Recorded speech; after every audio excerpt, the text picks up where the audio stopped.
Good morning dear students. Dear student, reflection of light में आज जो हम पढ़ेंगे उसमें हम इमेज फॉर्मेशन पढ़ेंगे बाय कॉन्वेक्स मिरर।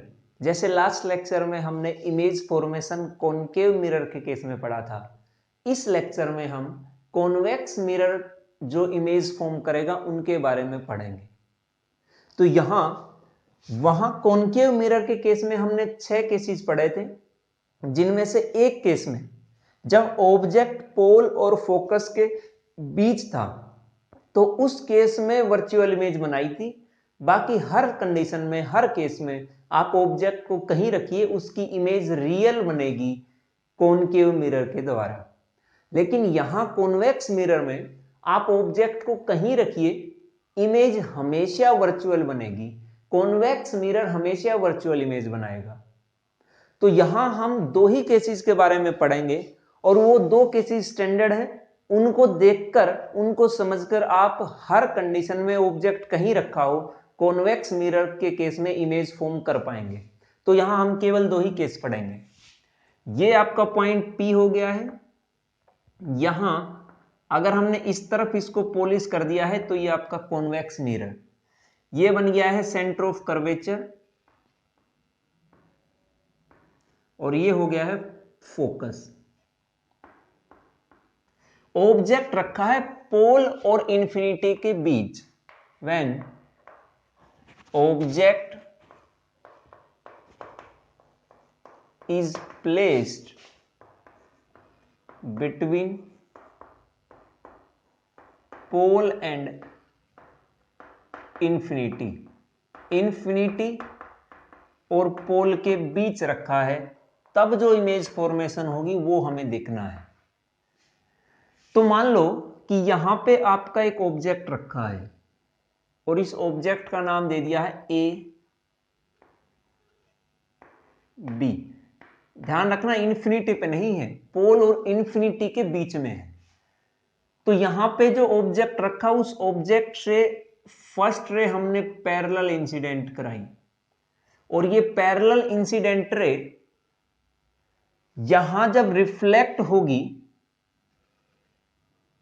तो ये कुछ इस तरह से रिफ्लेक्ट होगी, ऐसे ऊपर की तरफ। तो यहां जब हम इसको पीछे की तरफ एक्सटेंड कराएंगे तो ये पीछे की तरफ फोकस पे कट करेगी यहां पे। तो यहां पे ये केस तो आपने देखा ही था कि कॉन्वेक्स मिरर एक डाइवर्जिंग मिरर है, और डाइवर्जिंग मिरर है तो ये रे को कन्वर्ज नहीं, डाइवर्ज कराएगा। तो यहां से ये रे इस तरफ चली गई है। अब ये रे तो कहीं इस तरफ तो प्रिंसिपल एक्सिस को कट ही नहीं करेगी। अगर हम इसको पीछे की तरफ एक्सटेंड करा दें तो ये यहां कट करेगी और ये पॉइंट बनेगा आपका फोकस। अब दूसरी रे को हम सेंटर ऑफ कर्वेचर से मिलाएं। यहां कुछ इस तरह से अगर एक रे आपके पास आती है, यहां से रे स्टार्ट होती है ऑब्जेक्ट से, ये रे है इंसिडेंट रे। अब इस रे के लिए यहां तो पैरेलल थी तो आपको स्टैंडर्ड रिजल्ट पता था। इस रे के लिए आपको नॉर्मल ड्रॉ करना पड़ेगा, तभी आप एंगल ऑफ इंसिडेंस को देखकर रिफ्लेक्टेड एंगल बता पाएंगे। तो यहां आप इस पॉइंट से और सेंटर ऑफ कर्वेचर को मिला दीजिए। ये जो लाइन है सेंटर ऑफ कर्वेचर और इस पॉइंट के बीच, ये नॉर्मल का काम करेगी। यहां नॉर्मल और इंसिडेंट रे के बीच एंगल 0, तो रिफ्लेक्टेड एंगल भी 0, क्योंकि इंसिडेंट एंगल 0 है। तो यहां से ये रे यहीं से रिफ्लेक्ट होगी, मतलब रिट्रेस करेगी अपना पाथ, तो वापिस चली गई है।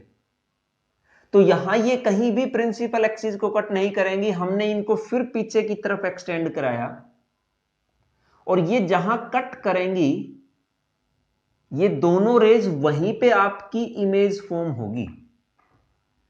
तो जिस पॉइंट पे ये मीट कर रही है उस पॉइंट पे इमेज फॉर्म हुई, और इस इमेज का हमने नाम दिया A1 B1। आप देखिए ऑब्जेक्ट का साइज इतना था, इमेज का साइज इतना सा है। तो ऑब्जेक्ट के साइज के कंपैरिजन में इमेज का साइज बहुत छोटा है। तो पहली बात तो ये इमेज इज डिमिनिश्ड,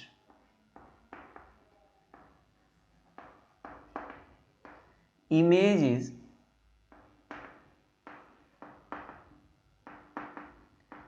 डिमिनिश्ड। दूसरा, इमेज इज रियल। आप देख लीजिए, सॉरी रियल नहीं है, वर्चुअल है, क्योंकि यहां फ्रंट ऑफ द मिरर नहीं बन रही है, बिहाइंड द मिरर बन रही है। अब आप ये सोचेंगे कि उस केस में तो इस तरफ बनती थी तो आप रियल बताते थे, लेकिन यहां जो मिरर है वो मिरर इस तरफ है, ये सरफेस मिरर का काम करेगी, आउटवर्ड सरफेस, तो फ्रंट ये बनेगा और ये जो सरफेस है इनवर्ड इसकी तरफ बैक बनेगा। ये बिहाइंड रीजन आ गया है इस तरफ। तो बिहाइंड द मिरर जब बनेगी वो रियल बनेगी, सॉरी वर्चुअल बनेगी। और वर्चुअल हमेशा आपने देखा है कि इरेक्ट होती है, तो ये इमेज वैसे भी आप देख लीजिए इरेक्ट ही है, ये भी ऊपर की तरफ था, ये भी ऊपर की तरफ। तो यहां पे image is virtual, erect and behind the mirror, ये तो आपको पता ही है। ये इमेज का नेचर है जो इस केस में इस कॉन्वेक्स मिरर ने बनाई। सेकंड केस पढ़ते हैं, when object is placed at infinity. जब ऑब्जेक्ट इंफिनिटी पे होगा तो उस केस में जो इमेज फॉर्मेशन होगी वो क्या होगी। सो आप देखिए कि यहां जो पॉइंट है, इस पॉइंट का नाम पोल, ये आपका पोलिश सरफेस, ये रिफ्लेक्टिंग सरफेस, यहां सेंटर ऑफ कर्वेचर और यहां है फोकस। ऑब्जेक्ट जो है वो ऑब्जेक्ट बहुत दूर रखा है, तो यहां से जब रेज आएंगी तो एक रे तो हम इस पोल पे इंसिडेंट कराते हैं। ऑब्जेक्ट बहुत दूर रखा है, ऑब्जेक्ट का साइज बहुत बड़ा है, कुछ इस तरह से ऑब्जेक्ट का साइज है। यहां से लेकर ऑब्जेक्ट का जो बॉटम एंड मिलेगा वो तो प्रिंसिपल एक्सिस पे लाई करेगा और टॉप एंड कहीं ऊपर है, तो उस एंड से जब रेज आएंगी तो वो रेज कुछ इस तरह से हमने इंसिडेंट कराई और ये रेज जाके पोल पे कट करेंगे, पोल पे इंसिडेंट हुई इस पॉइंट पे। तो इतने एंगल पे यहां जो पॉइंट है, इस पॉइंट के लिए जब आप नॉर्मल ड्रॉ करोगे तो यही लाइन आएगी। तो ये जो line I centre of curvature और इस पॉइंट के बीच, ये नॉर्मल का काम, नॉर्मल और इंसिडेंट रे के बीच ये एंगल आई। जितना एंगल ये था उतने ही एंगल पे हमने रे को रिफ्लेक्ट करा दिया और ये रे आ गई है इस तरफ। ये आपकी इंसिडेंट रे थी, ये आपकी रिफ्लेक्टेड रे। अब इस रे को दूसरी जो रे आती है वो रे कुछ इस तरह से आती है, इस पॉइंट पे आएगी। तो हमने उस रे को जब ड्रॉ कराया तो आप देखिए ये रे आएगी,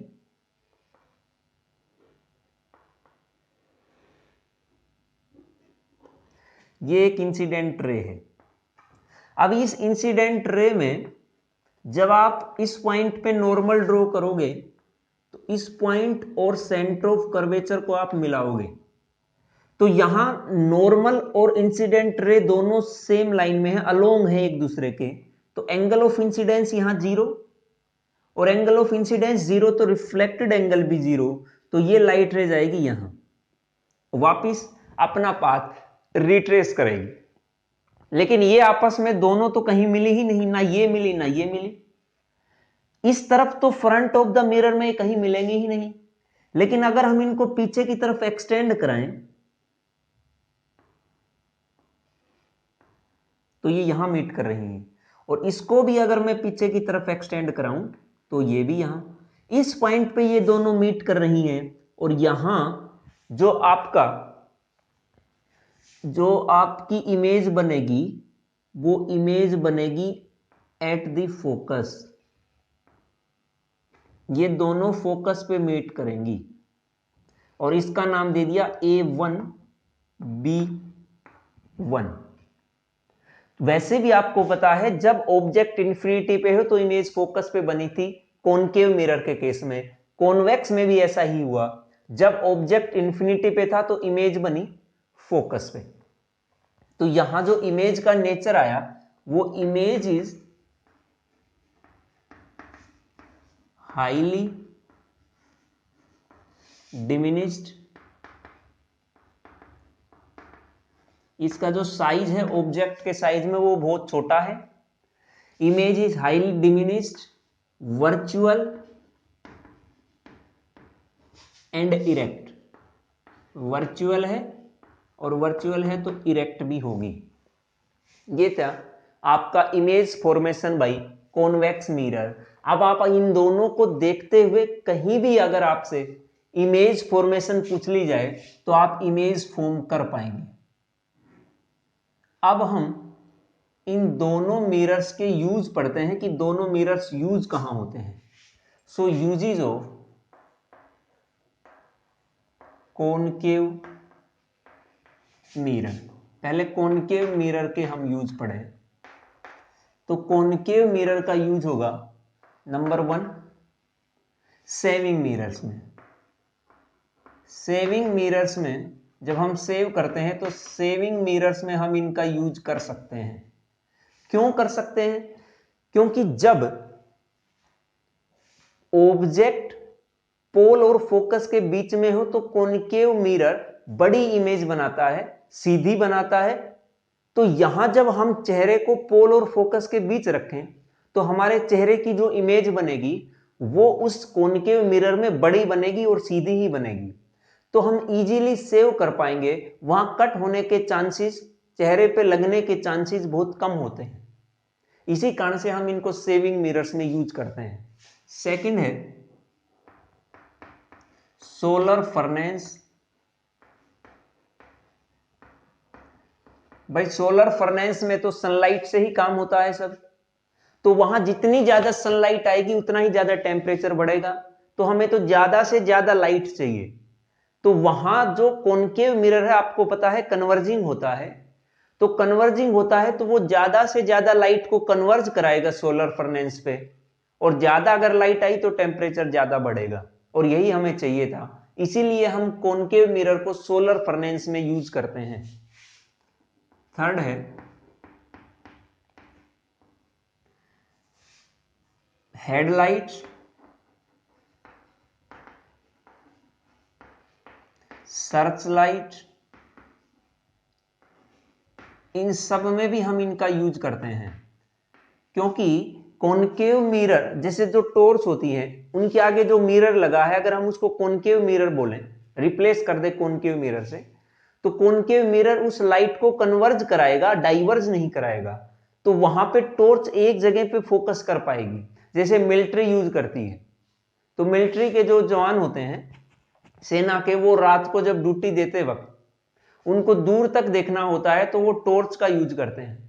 उस टॉर्च की जो लाइट है वो डाइवर्ज नहीं होनी चाहिए, कन्वर्ज होनी चाहिए, तभी फोकस बनेगा, बीम बनेगा और वो दूर तक दिखा पाएगा। तो वहां उसको कन्वर्ज करने के लिए हम कॉनकेव मिरर का यूज करते हैं सर्च लाइट्स में। वैसे ही गाड़ी की हेडलाइट में वहां भी कॉनकेव मिरर का यूज होता है। और थर्ड लास्ट है बाय ENT डॉक्टर्स, जो आई नोज एंड थ्रोट, ENT मतलब आई नोज थ्रोट, ये जो डॉक्टर्स होते हैं इन पार्ट्स के, ये डॉक्टर्स जो टॉर्च रखते हैं वो उस टॉर्च में कॉनकेव मिरर होता है। क्योंकि वहां जब वो ईयर में देखेंगे, सॉरी यह ईयर नोज थ्रोट, आईज नहीं है, ईयर नोज थ्रोट। तो जब वो कान के अंदर देखेंगे तो उन्हें डीपली तक देखना है, तो वो लाइट की मदद से ही देख पाएंगे। तो लाइट जो फोकस हो पाएगी तभी देख पाएंगे। तो कॉनकेव मिरर लाइट को कन्वर्ज करेगा, एक जगह पे फोकस कर पाएगा तो इजीली देख पाएगा। वैसे ही गले के अंदर देखना है तो भी फोकस बीम चाहिए, और फोकस बीम कौन प्रोवाइड कराएगा? Concave mirror. इसीलिए हम इन सब केसेस में कॉनकेव मिरर का यूज करेंगे। नेक्स्ट है uses of convex mirror. Convex mirror के यूजेस क्या क्या हैं वो आप देखिए। कॉन्वेक्स मिरर कन्वर्जिंग नहीं है, डाइवर्जिंग है। तो सबसे पहले तो हम इसको यूज करेंगे स्ट्रीट लाइट में, क्योंकि जो स्ट्रीट लाइट्स होती हैं वो स्ट्रीट लाइट में लाइट हमें दूर तक भेजनी होती है ताकि दूर तक का एरिया हमें दिख पाए।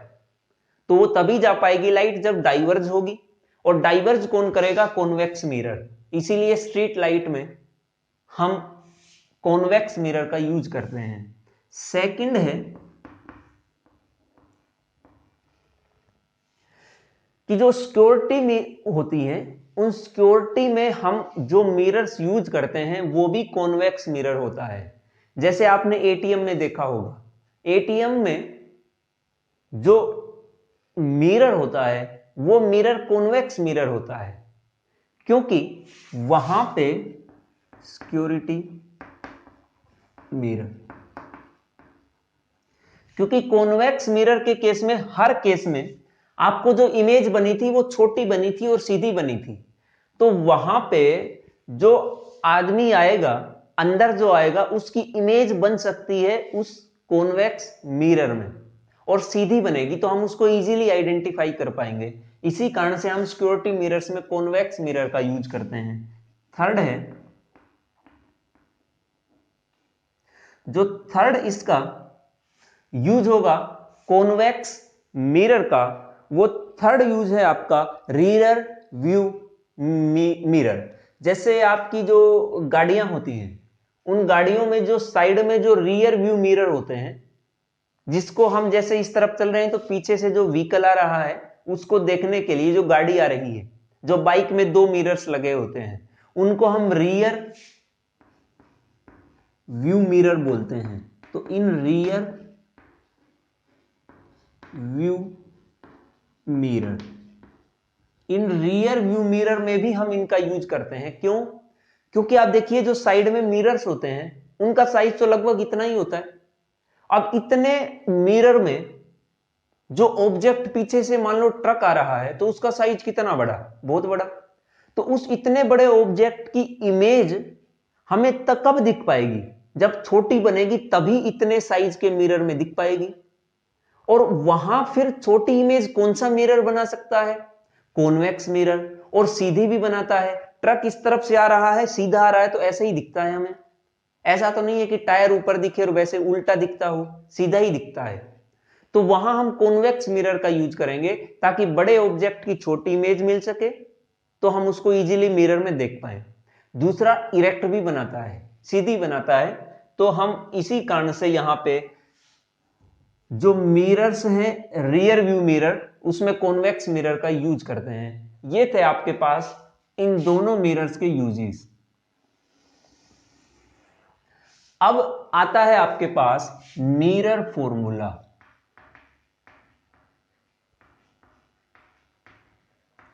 मिरर फॉर्मूला एक ऐसा फॉर्मूला है जो आपके पास तीन क्वांटिटीज के बीच है, तीन डिस्टेंसेस के बीच जो फॉर्मूला है उस फॉर्मूला का नाम है mirror formula.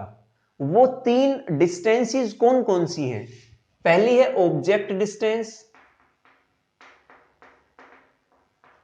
Object distance. Second है इमेज डिस्टेंस एंड थर्ड है फोकल लेंथ। ये तीनों ही डिस्टेंसेस हैं और इन तीनों डिस्टेंसेस के बीच जो रिलेशन है उस रिलेशन का नाम है हमारे पास मिरर फॉर्मूला। और वो रिलेशन है क्या? 1/f equals to 1/v plus 1/u। This is the relation between focal length, image distance and object distance. अब इन तीनों में जो रिलेशन थी उसका हमने नाम दिया मिरर फॉर्मूला। अब अगर इन तीन में से हमें दो चीजें पता हैं, मान लो हमें ऑब्जेक्ट की डिस्टेंस पता है, हमें मिरर की फोकल लेंथ पता है, तो हम इन फॉर्मूले की मदद से इमेज डिस्टेंस निकाल पाएंगे। अगर हमें फोकल लेंथ पता है, इमेज डिस्टेंस पता है तो हम इस फॉर्मूले की मदद से ऑब्जेक्ट की डिस्टेंस निकाल पाएंगे। और अगर हमें इमेज डिस्टेंस पता है, ऑब्जेक्ट डिस्टेंस पता है, तो इस मिरर फॉर्मूला की मदद से बच्चों हम फोकल लेंथ भी निकाल पाएंगे। इसलिए हम इस मिरर फॉर्मूला को यहां पढ़ रहे हैं, डायरेक्ट आपके यहां यूज होता है। इसका डेरिवेशन भी आप +2 में पढ़ेंगे, वो काफी लेंथी है, इसलिए आप इसको ही ध्यान रखिए। न्यूमेरिकल्स में बहुत ज्यादा यूज होता है, मोस्ट इंपॉर्टेंट है ये। उसके बाद आता है लीनियर मैग्निफिकेशन, जो अब तक हम डिमिनिश्ड और मैग्निफाइड इमेज बोलते आए हैं, वो linear magnification. Linear magnification, it is denoted by m, it is denoted by m, इसको हम m से डिनोट कराएंगे। और लीनियर मैग्निफिकेशन वैसे तो पता ही है आपको कि इमेज की साइज ऑब्जेक्ट के साइज में कितना बड़ा है। अगर इमेज का साइज ऑब्जेक्ट के साइज के कंपैरिजन में बड़ा हुआ तो हम उसको मैग्निफिकेशन बोलेंगे, लेकिन छोटा भी हो सकता है, वो देखिए कैसे डिनोट कराएंगे। Linear magnification denoted by m and m equals to height of image to the height of object. ये लीनियर मैग्निफिकेशन का फॉर्मूला है। साथ में इस height of image upon height of object को हम ये भी लिख सकते हैं distance of image minus of distance of image upon object distance. ये भी चीज कहां से आई है, ये भी जब आप ये फॉर्मूला ड्राइव करते हो तो वहां से आती है, लेकिन यहां भी आपके ये डायरेक्ट यूज है, इसका भी हम यूज करेंगे। अब यहां m को हम दो कंडीशंस में देखते हैं। अगर m आपके पास पॉजिटिव भी हो सकता है, इफ m इज पॉजिटिव, अगर इस m की वैल्यू पॉजिटिव मिली आपको, तो ये पॉजिटिव जब मिलेगा जब आपके पास इमेज वर्चुअल और इरेक्ट होगी। Image is virtual and erect. अगर इमेज वर्चुअल और इरेक्ट है तो मैग्निफिकेशन की वैल्यू पॉजिटिव। अगर m इज नेगेटिव तो image is real and inverted. उस केस में m की वैल्यू मिलेगी नेगेटिव। कैसे मिलेगी आप देख लो, यहां पे जो कॉन्वेक्स मिरर था वो वर्चुअल और इरेक्ट बनाता है, तो वहां इमेज बनेगी पॉजिटिव, सॉरी मैग्निफिकेशन आएगा पॉजिटिव। कैसे आएगा, m equals to height of image upon height of object. ये देखिए यहां पे जो ऑब्जेक्ट की हाइट थी वो भी अपवर्ड डायरेक्शन में, प्रिंसिपल एक्सिस से अपवर्ड डायरेक्शन में, और इमेज की जो हाइट थी वो भी प्रिंसिपल एक्सिस से अपवर्ड डायरेक्शन में। और जब हम अपवर्ड डायरेक्शन में लेते हैं तो उन डिस्टेंसेस को पॉजिटिव, जब डाउनवर्ड डायरेक्शन में ले तो उनको नेगेटिव। तो यहां दोनों ही हाइट पॉजिटिव में है, अपवर्ड डायरेक्शन में है तो दोनों पॉजिटिव, और अगर दोनों पॉजिटिव तो मैग्निफिकेशन भी पॉजिटिव। और पॉजिटिव कब आएगा, जब image is virtual and erect. अगर इमेज रियल और इन्वर्टेड हो तो नेगेटिव। नेगेटिव कब आएगा, देखिए ऑब्जेक्ट तो हमेशा अपवर्ड डायरेक्शन में, तो height of object is positive, ये हमेशा पॉजिटिव रहेगा। लेकिन अगर ये नेगेटिव हो गया तो मैग्निफिकेशन भी नेगेटिव। ये नेगेटिव कब होगा, जब इमेज बनेगी डाउनवर्ड डायरेक्शन में। और आपने देखा था कि इमेज डाउनवर्ड डायरेक्शन में मतलब इन्वर्टेड तभी बनेगी जब रियल होगी। तो रियल जब इमेज बनी वहां पे आपके पास मैग्निफिकेशन नेगेटिव आ गया है। ये था पॉजिटिव और नेगेटिव। आप इससे भी इस चीज को देख सकते हैं -v/u से। अगर इससे देखें तो आप देखिए, यहां देखिए मैं एक केस बता रहा हूं, दूसरा आपको खुद देखना है। जो पोल से ऑब्जेक्ट के डिस्टेंस थी वो इस तरफ थी लेफ्ट हैंड साइड, तो ये नेगेटिव। तो यहां हम u को लिखेंगे माइनस, मान लो 5 मीटर थी तो हम यहां लिखेंगे -5। तो यहां हमने लिखा -5, एक माइनस पहले से था। दूसरा, जो इमेज डिस्टेंस थी पोल से वो थी राइट हैंड साइड, तो वो पॉजिटिव, और वो मान लो हमारे पास आई है 2 मीटर, तो वो तो पॉजिटिव थी, तो प्लस माइनस माइनस ही रहेगा, यहां माइनस कैंसिल आउट, ये पूरी क्वांटिटी कितनी बनी? पॉजिटिव। तो जब भी इस केस से भी हमने देखा जब m पॉजिटिव होगा तो इमेज वर्चुअल एंड इरेक्ट, और m जब नेगेटिव होगा, ये आपको खुद देखना है केस कॉनकेव मिरर के केस में, तो वहां आपको m नेगेटिव मिलेगा। अब सेकंड है कि m ग्रेटर देन 1 भी हो सकता है, m इक्वल्स टू 1 भी हो सकता है, और m लेस देन 1 भी हो सकता है। m ग्रेटर देन 1 कब होगा? जब ये क्वांटिटी 1 से बड़ी होगी, और ये क्वांटिटी 1 से बड़ी कब होगी?